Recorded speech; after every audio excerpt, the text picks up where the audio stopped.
हाय दोस्तों, हमारी ऑडियंस में जितने भी स्टूडेंट्स हैं, ये वीडियो उन सभी के लिए डेडिकेटेड है। अगर आप भी एक स्टूडेंट हैं और आपने हमारा चैनल अभी तक सब्सक्राइब नहीं किया, तो अभी सब्सक्राइब बटन पर क्लिक करो और बेल आइकन की घंटी बजा दो। और हां, इस वीडियो के एंड में हमारे सभी सब्सक्राइबर्स के लिए एक स्पेशल मैसेज है, तो वीडियो को एंड तक जरूर देखें। काल्यवन यमन अर्थात मलेच्छ देश का सम्राट था। हरिवंश पुराण के अनुसार काल्यवन के पिता ऋषि शेषिरायन और माता इंद्रलोक की अप्सरा रंभा थी। काल्यवन रावण की तरह ब्राह्मण होते हुए भी असुरी प्रवृत्तियों के कारण असुर बन गया था। काल्यवन के व्यवहार ने उसे श्री कृष्ण का जन्मजात शत्रु बना दिया था। यवन का सम्राट काल्यवन, कृष्ण मेरा शत्रु है और मैं अपने शत्रु का अस्तित्व मिटाकर ही दम लूंगा।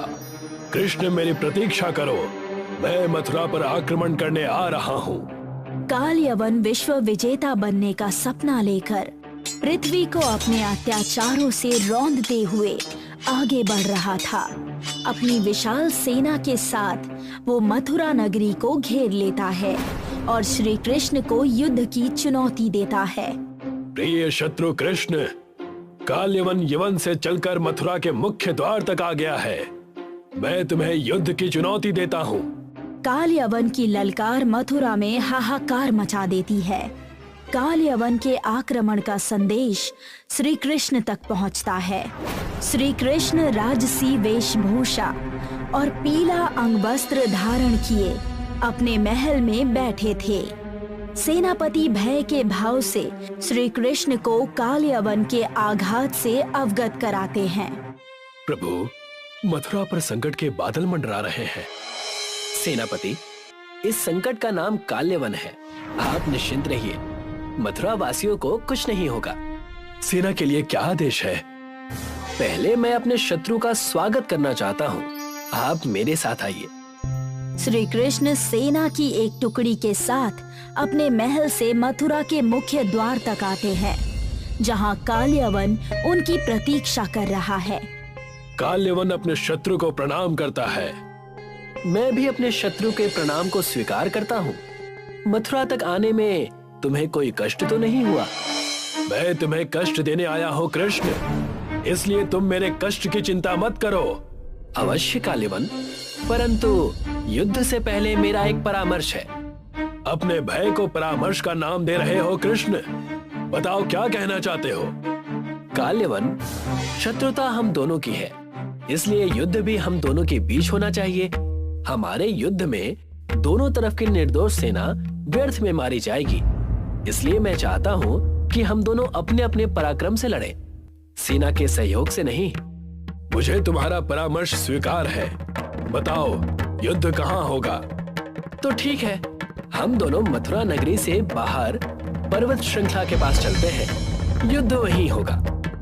कृष्ण, तुम रथ पर नहीं पैदल हो, इसलिए मैं भी अपना रथ त्याग कर पैदल चलूंगा। श्री कृष्ण पर्वत श्रृंखला की ओर जाने लगते हैं। काल्यवन भी अपने रथ से उतरकर श्री कृष्ण के पीछे पीछे जाता है। श्री कृष्ण अपना पीला अंगवस्त्र हवा में लहराते हुए आगे बढ़ते हैं। काल्यवन उनके पीछे भागता है। श्री कृष्ण काल्यवन को मथुरा नगरी से बाहर ले आते हैं। काल्यवन थक जाता है और श्री कृष्ण से कहता है, कृष्ण, तुम छलिया हो। अपनी बातों से छलकर मुझे कहाँ ले जा रहे हो? काल्यवन, मैंने सुना है तुम बड़े मायावी हो। मुझे माया जाल देखने में बड़ा आनंद आता है। मुझे भी अपनी मायावी शक्ति दिखाओ ना। मैं इसे तुम्हारी अंतिम इच्छा समझकर स्वीकार करता हूँ। श्री कृष्ण काल्यवन की बात सुनकर मुस्कुराते हैं। काल्यवन अपनी माया का खेल दिखाकर अदृश्य हो जाता है और अट्टहास करने लगता है। फिर एक साथ अनेकों काल्यवन प्रकट हो गए। अचानक एक सुंदर स्त्री श्री कृष्ण के सामने नृत्य करने लगी। देखते ही देखते वो सुंदर स्त्री राक्षसी बनकर श्री कृष्ण पर आक्रमण कर देती है। श्री कृष्ण डर कर पीछे हट जाते हैं। बस काल्यवन, बस। मैं तुम्हारी माया से भयभीत हो गया। कालयवन अपने असली रूप में प्रकट होकर श्री कृष्ण से कहता है, कालयवन से तो काल भी डरता है कृष्ण। तुमसे युद्ध करने का अर्थ है अपनी मृत्यु को निमंत्रण देना। मैं अभी मरना नहीं चाहता, इसलिए तुमसे लड़ना नहीं चाहता। ये कहकर श्री कृष्ण अपना अंगवस्त्र लहराते हुए भागते हैं। कृष्ण तुम भीरू हो, कायर हो, डरपोक हो, उससे युद्ध किए बिना ही भाग रहे हो। कालयवन, अपने प्राण बचाने के लिए मुझे भागना ही पड़ेगा। अर्थात तुम भगोड़े हो। रण से भागने वाले को रणछोड़ कहते हैं। तुम रणछोड़ हो, रणछोड़। रणछोड़ अरे वाह, तुमने तो मुझे नया नाम दिया है। रणछोड़ की उपाधि सुनकर मुझे आनंद आ गया। मेरा नामकरण करने के लिए तुम्हारा धन्यवाद कालयवन। रुको कृष्ण, उससे युद्ध करो, मैं तुम्हारा वध करूंगा। श्री कृष्ण वहां से भागते हुए एक गुफा की तरफ आगे बढ़ते हैं। कालयवन भी श्री कृष्ण को पकड़ने के लिए उनका पीछा करता है। कृष्ण, उससे डरकर कहाँ छुप गए? मैं तुम्हें नहीं छोड़ूंगा, तुम्हारा वध करके ही रहूंगा। श्री कृष्ण उस अंधेरी गुफा में आते हैं जहां इक्ष्वाकु वंश के राजा मुचुकुंद योग निद्रा में विश्राम कर रहे हैं। श्री कृष्ण लीला करते हुए अपना पीला अंगवस्त्र राजा मुचुकुंद पर डाल देते हैं और स्वयं गुफा में छुप जाते हैं। कालयवन श्री कृष्ण को ढूंढते हुए गुफा के अंदर आ जाता है और पीला वस्त्र देखकर वो राजा मुचुकुंद को ही श्री कृष्ण समझ लेता है। रणछोड़ कायर कृष्ण, तू इस अंधेरी गुफा में छुपकर लेटा है। निद्रा का नाटक बंद कर और मुझसे युद्ध करने के लिए तैयार हो जा। कालयवन क्रोध में आकर मुचुकुंद को कृष्ण समझकर अपने पैरों से आघात करता है, उन्हें लात मारता है। राजा मुचुकुंद की योग निद्रा टूट जाने के कारण वो क्रोध में आकर जाग गए और सामने खड़े कालयवन को देखा। मुचुकुंद की आंखों से अग्नि निकलती है जिससे कालयवन जलने लगता है। मुझे क्षमा कर दीजिए, मुझसे अनजाने में अपराध हुआ है। क्षमा राजन, क्षमा। मुचुकुंद की आंखों से निकलने वाला तेज कालयवन को जलाकर भस्म कर देता है। कालयवन की मृत्यु हो जाती है और तब श्री कृष्ण अपने चतुर्भुजी विराट रूप में प्रकट हो जाते हैं और राजा मुचुकुंद से कहते हैं, कालयवन की आत्मा भी श्री कृष्ण के दिव्य रूप के दर्शन करती है। हे इक्ष्वाकु नरेश, मानधाता के पुत्र मुचुकुंद, मैं आप पर प्रसन्न हूँ। आपने कालयवन जैसे आततायी असुर का अंत करके धर्म की रक्षा की है। सनातन धर्म में आपके इस परम उपकार को सदा याद रखा जाएगा। हे कालयवन, मेरे दिव्य रूप के दर्शन करके तुम भी मोक्ष के अधिकारी बन गए हो, इसलिए मैं तुम्हें असुर योनि और जन्म जन्मांतर के चक्र से मोक्ष प्रदान करता हूँ। विराट श्री कृष्ण कालयवन को मोक्ष प्रदान करते हैं। कालयवन की आत्मा आकाश की ओर स्वर्ग में चली जाती है। राजा मुचुकुंद विराट श्री कृष्ण को प्रणाम करते हैं। समस्त देवता विराट श्री कृष्ण पर पुष्प वर्षा कर उनकी वंदना करते हैं। श्री कृष्ण विष्णु के अवतार, भक्तों के तारणहार, धर्म के आधार, एक बार नहीं बारंबार। लीलाधर श्री कृष्ण की लीलाओं को देखिए RDC डिवाइन स्टोरी चैनल पर। लाइक, कमेंट्स और सब्सक्राइब करके धर्म के प्रचार में सहयोग कीजिए। महर्षि कश्यप और देवी दिति का राक्षस पुत्र जिसका नाम मुरा था। दैत्यराज मुरा श्री कृष्ण के द्वापर युग का समकालीन था। वामन पुराण और भागवत पुराण में राक्षस मुरा की कथाओं का विस्तृत वर्णन है। मायावी शक्ति के दम पर मुरा ने पृथ्वी को अपने आतंक से आतंकित कर दिया था। सेनापति, इस धरती पर वीरों का अकाल पड़ गया है। राक्षस राज मुरा से युद्ध करने के लिए कोई तैयार नहीं। दैत्यराज, पृथ्वी ने आपकी अधीनता स्वीकार कर ली है। अब आप देवलोक पर आक्रमण कीजिए। हाँ, अब मैं देवलोक पर आक्रमण करके इंद्र को परास्त करूंगा। राक्षस मुरा अपनी असुरी सेना के साथ इंद्रलोक पर आक्रमण के लिए निकल पड़ा। इंद्र भी देव सेना के साथ राक्षस मुरा से युद्ध हेतु तैयार हो गए। राक्षस मुरा, तुमने देवलोक की पवित्रता को भंग किया है। इस अपराध का दंड तुम्हें अवश्य मिलेगा। अपने प्राणों की चिंता करो देवराज इंद्र। मुरा और इंद्र के बीच मायावी युद्ध होता है। असुर सेना और देव सेना भी एक दूसरे पर प्रहार करने लगे। मुरा ने अपने माया से देवेंद्र को परास्त कर उनका ऐरावत हाथी और वज्र छीन लिया। इंद्र परास्त होकर देवलोक से भागने लगे। ऐरावत हाथी मेरा है। इंद्र का वज्र भी अब मेरे अधिकार में है। इंद्र को परास्त करने के बाद अब मैं विष्णु लोक पर आक्रमण करूंगा। मुरा अपनी असुरी सेना के साथ विष्णु लोक की तरफ जाने लगता है। तभी वहाँ ब्रह्मदेव प्रकट होकर मुरा से कहते हैं, राक्षस राज, कहाँ जा रहे हो? प्रणाम ब्रह्मदेव, मैं विष्णु से युद्ध करने जा रहा हूँ। निरंतर युद्ध करने से शक्ति क्षीण हो जाती है। मेरा विचार है तुम तपस्या करके पुनः शक्ति अर्जित करो, फिर आक्रमण का विचार करना, इससे तुम्हारी विजय होगी। ब्रह्मदेव, आप तो असुरों के हितैषी निकले। राक्षस मुरा ब्रह्मदेव के विचार से सहमत होकर तपस्या करने के लिए अपने लोक वापस चला जाता है।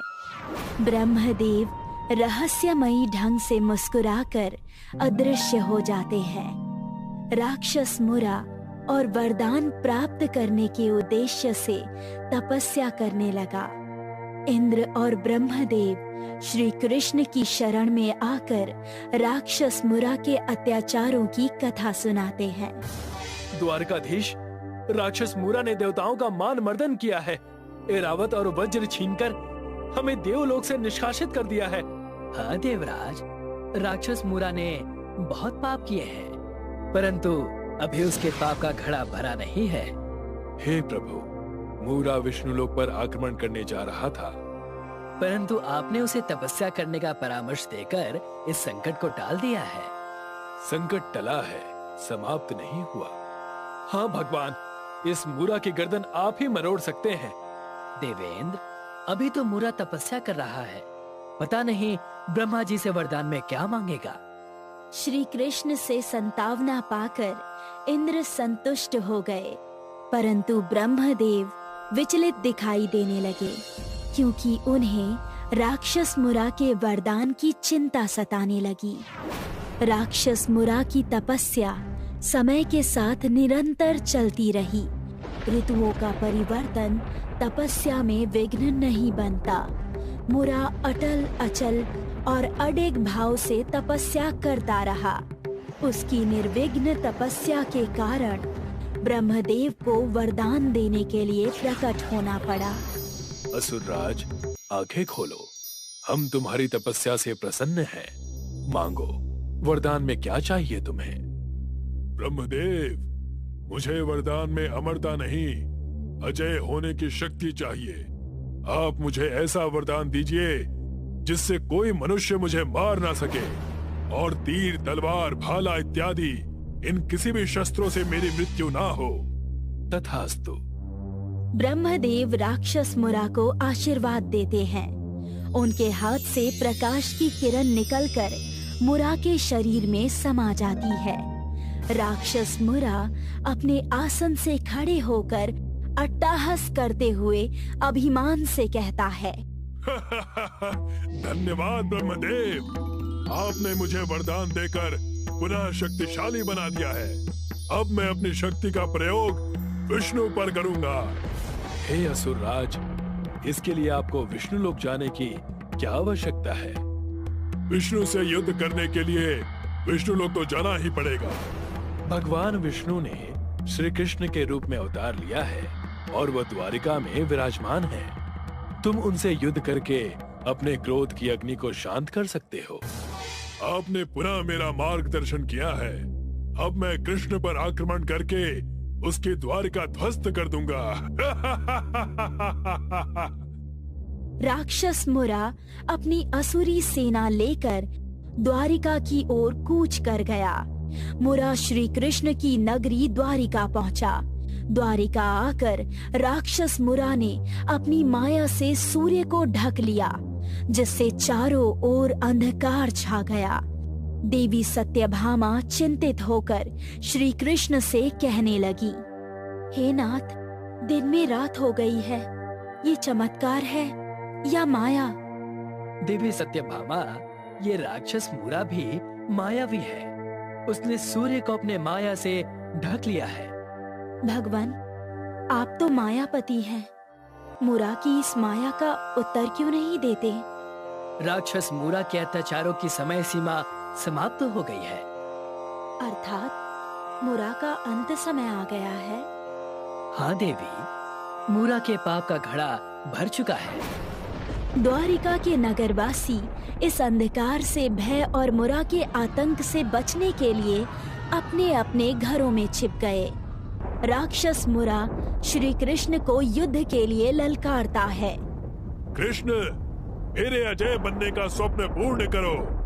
मुझसे युद्ध करने के लिए बाहर आओ। श्री कृष्ण अपने रथ पर महल से बाहर आते हैं।